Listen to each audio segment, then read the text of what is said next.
Nā, kua angi tū anō te kapahaka o te wakahuia i roto i te whakataetae kapahaka ārohe o Tāmaki Makaurau.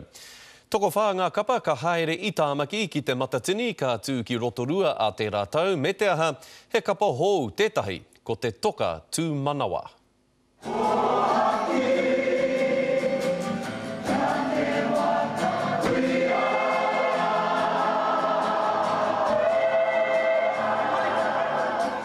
Ko te kaupapa matua kia kawe mai a māma ki tō mātata.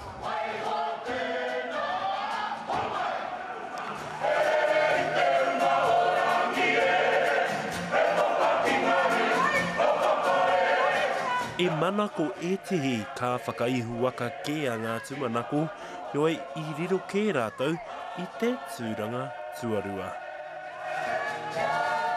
Kare tino mōhio, i te mei runga hau, i kite au ngā hapa.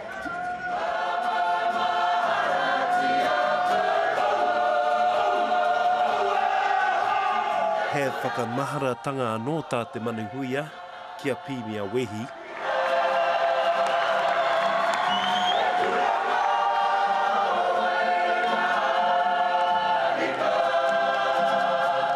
He nui te aroha i roto i tō mātou kapa o tō mātou kuia nā reira i tino rongo au, i tino rongo te whatumanawa, i tau aroha, i te rangi nei.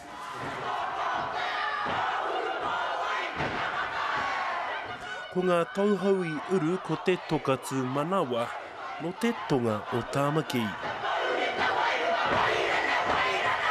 Pai Maria, o mātou ki te taimai, te noho tahi wainga nui i ngā rōpu tuakana o te takiwani.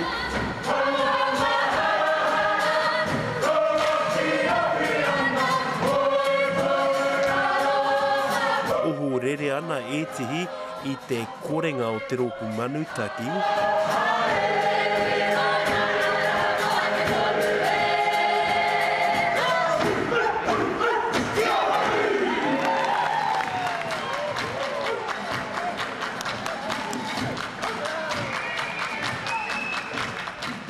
Ka roa hoki a Prawariki a Taitonga.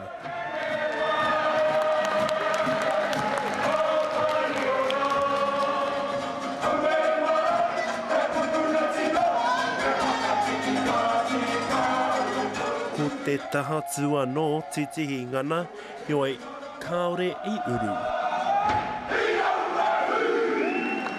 Anzac Pikia, te karere. E tiwi kia mā takitaki i te roanga atu o te whakataetae a Rohera, tarapeke atu ki tā mātou whārangi ipurangi, kei reira ngā mahi pai a ētahi atu kapa pērā i te wakahuia o mua, te tira hou, te taitonga porou ariki, te taha tū, te puru o Tāmaki, te rōpu marutaki me te rautahi.